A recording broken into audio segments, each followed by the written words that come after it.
तारकासुर स्वयं अपनी विध्वंसक शक्तियों से करेंगे। सत्य है पौत्र तारकासुर। जिस दिन तुमने शिवपुत्र कुमार कार्तिकेय का वध किया, उस दिन ये संसार तुम्हारे चरणों में झुकने के लिए विवश हो जाएगा। किंतु क्या दैत्य माता?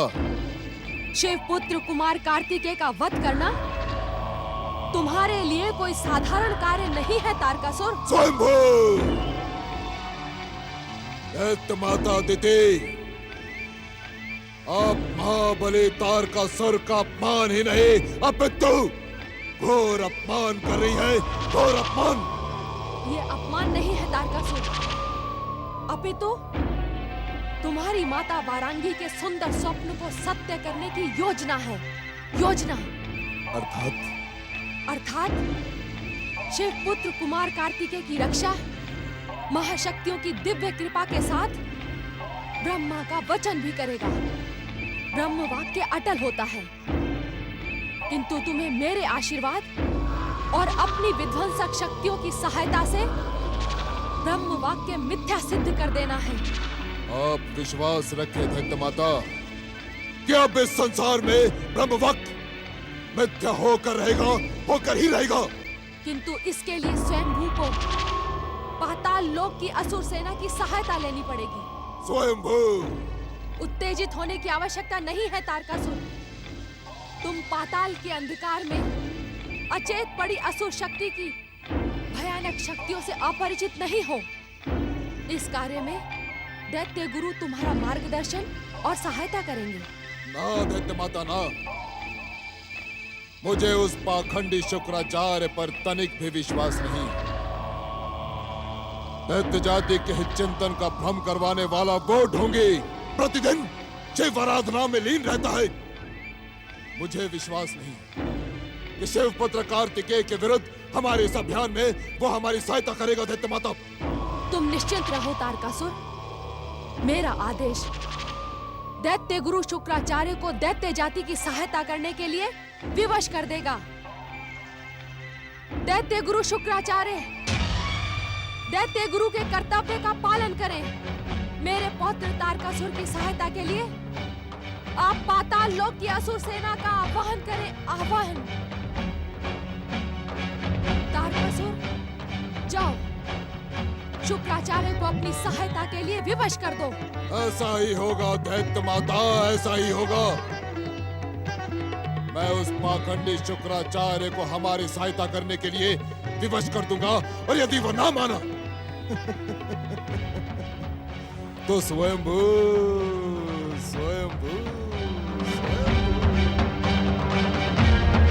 आप निश्चिंत रहे शिव शक्ति। दैत्य गुरु शुक्राचार्य को दैत्य गुरु होने से अधिक अपनी शिव भक्ति का गर्व है। इस संसार की कोई भी शक्ति उसे शिव के विरुद्ध जाने के लिए विवश नहीं कर सकती। स्वयंभू शुक्राचार्य, स्वयंभू! मुझे देखकर चकित होने की आवश्यकता नहीं है।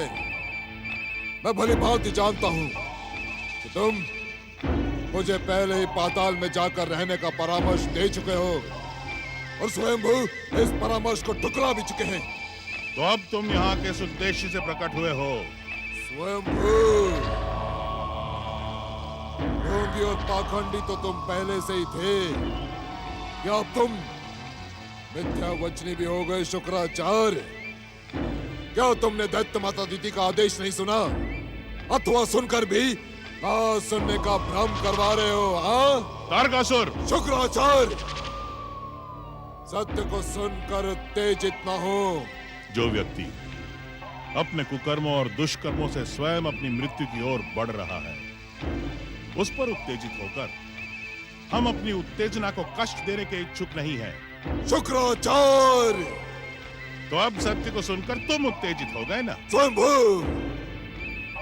मेरी उत्तेजना तुम्हारे हित में शुभ न होगी शुक्राचार्य। शिव भक्ति करने वाले परिणाम के शुभ अशुभ से भयभीत नहीं होते तारकासुर। मैंने तुम्हारी पितामही और दैत्य माता अदिति का आह्वान सुना है। किंतु मैं उनका आदेश मानने के लिए बाध्य नहीं हूं। इसी कारण कि तुम दैत्य गुरु होते हुए भी दैत्य शत्रु की भूमिका निभा रहे हो, किंतु स्वयंभू तुम्हारे दुष्कर्मों और कुकृत्यों को कदापि क्षमा नहीं करेंगे शुक्राचार्य। अपने कुकृत्यों और दुष्कर्मों के लिए क्षमा की प्रार्थना करो तारकासुर। दैत्य माता दीति के आदेश को ठुकराने और तुम्हारी सहायता न करने का कारण भी सुन लो। स्वयंभू सुनाओ शुक्राचार्य, सुनाओ।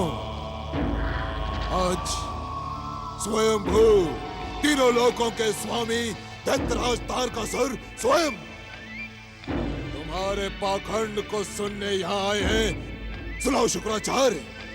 तारकासुर, शिव पुत्र के संहार का विचार तुम्हारे अंत को और अधिक निकट ले आएगा। दैत्य माता दीति के आह्वान को स्वीकार करते हुए यदि हमने पातालवासी असुरों का आह्वान किया तो वे निर्दोष तुम्हारे साथ साथ शिव पुत्र के हाथों मारे जाएंगे। उनकी हत्या का पाप मुझे लगेगा। स्वयंभू सत्य क्यों नहीं कहते शुक्राचार्य कि तुम शिवपुत्र और अपने आराध्य शिव के विरुद्ध जाने के ही इच्छुक नहीं हो? यदि तुम्हारी बुद्धि और विवेक इसे सत्य मानता है तो यही सत्य है तारकासुर। मैं शिव के विरुद्ध कदापि नहीं जा सकता, क्योंकि शिव के विरुद्ध जाने का अर्थ है तुम्हारा अंत। इस पाखंड से उचित यही होगा शुक्राचार्य कि तुम दैत्य गुरु का पद त्याग कर कैलाश पर जाकर शिव चरणों में बैठकर शिव पुत्र की सहायता करो, क्योंकि ना तो तुम दैत्य गुरु के पद के योग्य हो और ना ही स्वयंभू तारकासुर तुमसे प्रसन्न है। दैत्य गुरु का सम्मानित पद ना तो मुझे तुम्हारी कृपा से मिला है और ना ही मुझे अपनी योग्यता का प्रमाण पत्र तुमसे बनवाना है। तुम्हारी प्रसन्नता का भी हमारे लिए कोई मूल्य नहीं है। हाँ, तुम्हारे जीवन की रक्षा करने का विचार बार बार मेरे मन में उठता है कि भगवान शिव तुम्हें सद्बुद्धि दे और तुम महाकाल से टकराने का विचार छोड़कर शिव भक्ति और शिव को शिव शिव शिव शिव। कहीं ऐसा न हो शुक्राचार्य कि शिव पुत्र के साथ ही स्वयंभू तारकासुर का क्रोध तुम्हारे आराध्य शिव पर भड़क उठे। विनाश काले विपरीत बुद्धि। शिव शिव शिव शिव शिव शिव। हे भोलेनाथ, हे आशुतोष, इस मूढ़ बुद्धि तारकासुर के दुस्साहस को क्षमा करें। शिव शिव है?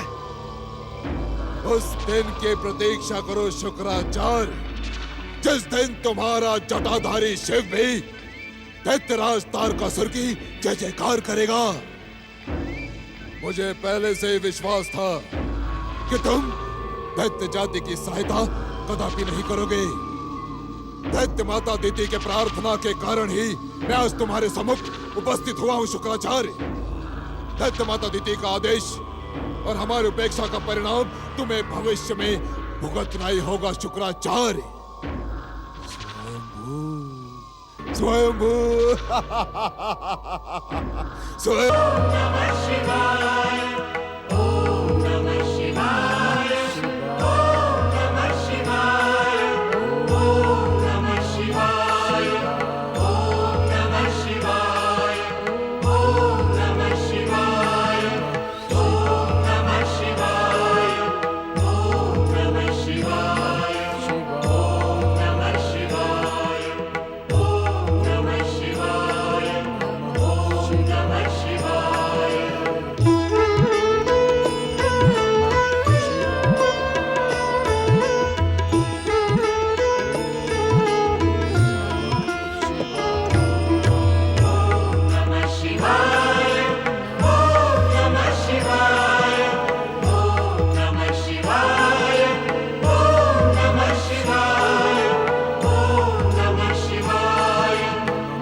श्री शची, अपनी साधना को विराम दें।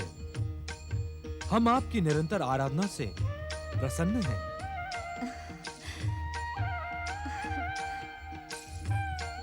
ओम नमः शिवाय।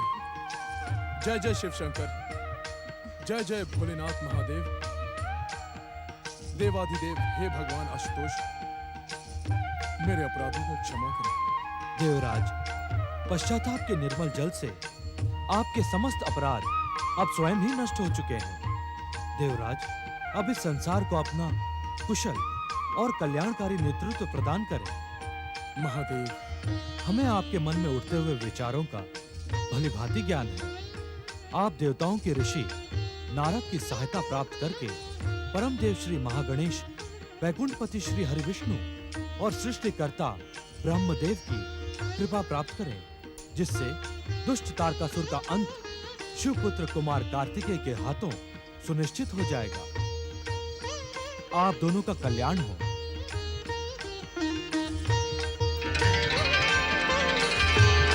जय जय शिव शंकर। नारायण नारायण नारायण, श्रीमन नारायण नारायण नारायण। देवर्षि नारद की जय। देवर्षि नारद की जय। ब्रह्मा जी के मानस पुत्र, परम देव श्री महागणेश के परम भक्त, भागवत भक्ति के आधार, भगवान शिव के प्रमुख आराधक देवर्षि नारद की जय। देवर्षि नारद की जय।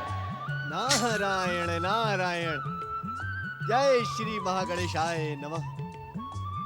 देवराजेंद्र, मैं ये देख रहा हूं कि स्वार्थ व्यक्ति से कैसे कैसे कार्य करवा लेता है, जिसकी कल्पना भी नहीं की जा सकती। देवर्षि, आप इस जय जयकार के सच्चे अधिकारी हैं। इसी कारण हमने आपकी जय जयकार की। इसमें भला हमारा स्वार्थ क्या हो सकता है?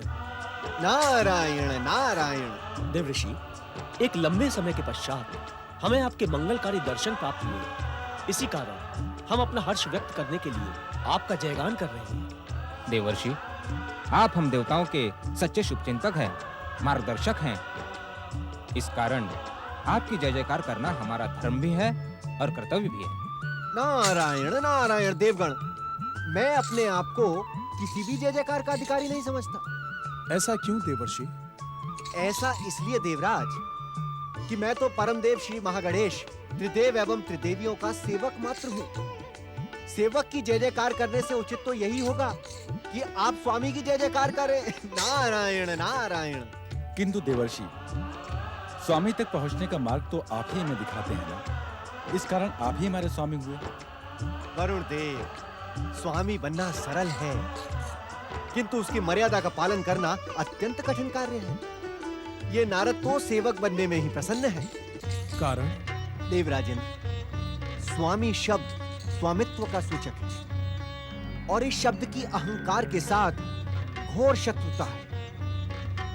अब मुझ में परमदेव श्री महागणेश, त्रिदेव एवं त्रिदेवियों जैसी सामर्थ्य तो है नहीं कि स्वामित्व से उपजे अहंकार को मैं पचा सकूं। इसीलिए मैं तो सेवक बने रहने में ही प्रसन्न हूं। यदि आपको जय जयकार करनी ही है तो उनकी जय जयकार करें। परम देव श्री महागणेश, त्रिदेव और त्रिदेवियों की जय। देवर्षि, इस समय हमारे हृदय में संसार के कल्याण की भावना प्रबल हो रही है। यदि आपकी आज्ञा हो तो आपसे निवेदन करें। नारायण नारायण। देवराज, आज आपकी भाषा को सुनकर ऐसा प्रतीत हो रहा है कि जैसे देवराजेंद्र नहीं, किसी भाषा की पाठशाला का कोई सुसंस्कृत आचार्य बोल रहा हो। नारायण नारायण। आप मेरी बात को अन्यथा ना लें। आप क्या कहने के इच्छुक हैं? आप कहें। देवर्षि, हमारी प्रार्थना में निश्चित रूप से संसार का कल्याण छुपा है। जब तक तारकासुर का संहार शिवपुत्र द्वारा नहीं होगा, तब तक सारा संसार तारकासुर के अत्याचारों से पीड़ित रहेगा। देवर्षि, उस दुष्ट तारकासुर के अंत का कोई ना कोई उपाय अब आपको करना ही चाहिए। देवर्षि, कोई ऐसा उपाय करें जिससे शिवपुत्र कुमार कार्तिकेय शीघ्र ही यह कार्य संपन्न कर सकें। शिवपुत्र के कैलाश आगमन का उद्देश्य ही देव सेनापति बनकर दुष्ट तारकासुर का वध करना था। अब विलंब क्यों? देवर्षि, युद्ध में विलंब होने के कारण तारकासुर अपनी विध्वंसक शक्तियां बढ़ाता जा रहा है। कुछ समय पश्चात उसे मारना तो दूर, परास्त करना भी कठिन हो जाएगा। देवर्षि, परम देव श्री महागणेश की कृपा से संसार के हर सत्य से आप भली भांति परिचित हैं। भोलेनाथ ने स्वयं मेरे अपराधों को क्षमा कर आपकी सहायता पाकर दुष्ट तारकासुर के अंत की योजना बनाने का आदेश दिया है। देवराज, मैं भोलेनाथ के आदेश से भली भांति परिचित हूं। परिचित होकर भी आप हमारी प्रार्थना नहीं सुन रहे हैं देवर्षि। नारायण नारायण। देवराज एवं देवगण, मैं इस समय देवताओं के ऋषि होने का कर्तव्य ही निभा रहा हूं। देवताओं के ऋषि का कर्तव्य अर्थात? नारायण नारायण, अर्थात ये देवराज कि मैं ये देखना चाहता था कि शिव आराधना से आपके उद्विग्न मन में धैर्य, भक्ति और संयम का उदय हुआ अथवा नहीं। आप अपनी परीक्षा में सफल रहे देवराज, और आपकी ये सफलता